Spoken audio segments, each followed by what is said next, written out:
រាមឲ្យបានត្រឹមត្រូវនិងចូលរួមអនុវត្តវិធានការ3កុំ3ការពារដើម្បីភូមិឋានរបស់យើងមានអនាម័យបរិស្ថានល្អមានផាសុកភាពសម្រាប់ការរស់នៅសុខុមាលភាពពលរដ្ឋយើងល្អជៀសផុតពីការឆ្លងជំងឺទាំងឡាយនេះគឺជាការថ្លែងអំពាវនាវរបស់ឯកឧត្តមនេតពេត្រារដ្ឋលេខាធិការក្រសួងបរិស្ថាននៅក្នុងឱកាសនៃការប្រារព្ធទិវាអនាម័យបរិស្ថានជាតិនៅព្រឹកថ្ងៃទី23ខែវិច្ឆិកាឆ្នាំ2021នៅផ្សារត្រពាំងរពៅសង្កាត់ព្រែកថ្នោតក្រុងបូកគោខេត្តកំពតក្រោមប្រធានបទភូមិឋានស្អាតសុខភាពល្អជីវិតរីករាយដែលមានអ្នកចូលរួមសរុបចំនួន250នាក់ក្រៅពីខេត្តកំពតរាជធានីខេត្តផ្សេងៗទៀតក៏បានប្រារព្ធទិវាអនាម័យបរិស្ថានជាតិក្រោមប្រធានបទដូចគ្នានេះដែរក្នុងគោលបំណងបំផុសចលនាឲ្យប្រជាពលរដ្ឋគ្រប់មជ្ឈដ្ឋានចូលរួមធ្វើអនាម័យនិងកែលម្អសោភ័ណភាពមូលដ្ឋានរបស់ខ្លួនឲ្យស្អាតនិងបៃតងសម្ដៅកែប្រែផ្នត់គំនិតរបស់សាធារណជនគ្រប់មជ្ឈដ្ឋានចូលរួមប្រតិបត្តិមេត្រីភាពបរិស្ថាននិងជំរុញការអនុវត្តគ្រប់គ្រងសម្រាមសំណល់រឹងទីប្រជុំជននៅរាជធានីក្រុងស្រុកទូទាំងប្រទេសឲ្យមានភាពល្អប្រសើរឡើងឯកឧត្តមរដ្ឋលេខាធិការនៃពេត្រាបានថ្លែងថាទិវាអនាម័យបរិស្ថានជាតិ23វិច្ឆិកា2021នេះត្រូវបានប្រារព្ធធ្វើឡើងក្នុងបរិបទដែលកម្ពុជានិងពិភពលោកបាននឹងកំពុងខិតខំបើកដំណើរការប្រទេសឡើងវិញតាមគន្លងថ្មីក្រោយពីរងនៅផលប៉ះពាល់ពីការឆ្លងរាលដាលនៃជំងឺ Covid-19 ឯកឧត្តមបានថ្លែងថាបន្ថែមពីខឿនសុខុមាលភាពដែលរាជរដ្ឋាភិបាលក្រោមការដឹកនាំរបស់សម្ដេចនាយកហ៊ុនសែននាយករដ្ឋមន្ត្រីបានកសាងឡើងតាមរយៈគោលនយោបាយវ៉ាក់សាំងប្រឆាំង Covid-19 ការចូលរួមសម្អាតអនាម័យបរិស្ថានជាប្រចាំរបស់ប្រជាពលរដ្ឋព្រមទាំងប្រកាន់ខ្ជាប់នៅវិធានការរដ្ឋបាលនិងវិធានការសុខាភិបាលបានល្អ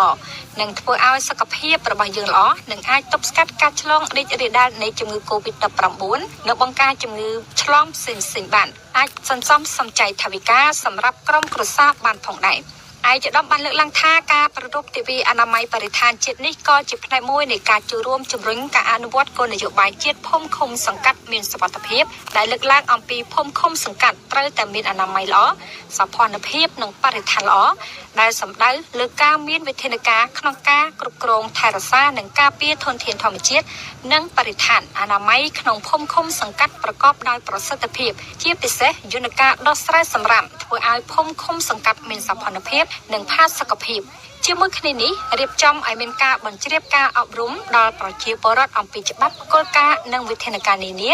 ស្តីពីការថែរក្សាបរិស្ថានរួមទាំងវិធីសាស្ត្រនៃការរក្សាសុខភាពអនាម័យសុវត្ថិភាពចំណីអាហារជាដើមជាមួយគ្នានេះដែរឯកឧត្តមនៃគង់អភិបាលរងនៃគណៈអភិបាលខេត្តកំពតដែលបានចូលរួមជាអធិបតីក្នុងទិវាអនាម័យបរិស្ថានជាតិ23វិច្ឆិកានេះបានថ្លែងអំពាវនាវទៅដល់ប្រជាពលរដ្ឋចូលរួមថែរក្សាអនាម័យបរិស្ថានបោសសម្អាតភូមិឋាននិងវេចខ្ចប់ទុកដាក់សម្រាមឲ្យបានត្រឹមត្រូវដើម្បីធ្វើឲ្យបរិស្ថានទាំង3ស្អាតគឺទឹកស្អាតខ្យល់ស្អាតនិងដីស្អាតឯកឧត្តមបានថ្លែងថាអនាម័យស្អាតនាំឲ្យសុខភាពល្អនិងក៏ជាផ្នែកមួយនៃការទាក់ទាញភ្ញៀវទេសចរជាតិនិងអន្តរជាតិផងដែរសូមបញ្ជាក់ថាទិវាអនាម័យបរិស្ថានជាតិ23វិច្ឆិកាត្រូវបានរាជរដ្ឋាភិបាលកម្ពុជាបង្កើតឡើងដោយអនុក្រឹត្យលេខ47អនុក្របកចុះថ្ងៃទី12ខែមិថុនាឆ្នាំ1995ក្នុងគោលបំណងលើកកម្ពស់ការអប់រំផ្សព្វផ្សាយនិងជំរុញចលនាប្រជាពលរដ្ឋប្រសង់កងកម្លាំងប្រដាប់អាវុធមន្ត្រីរាជការគ្រប់លំដាប់ថ្នាក់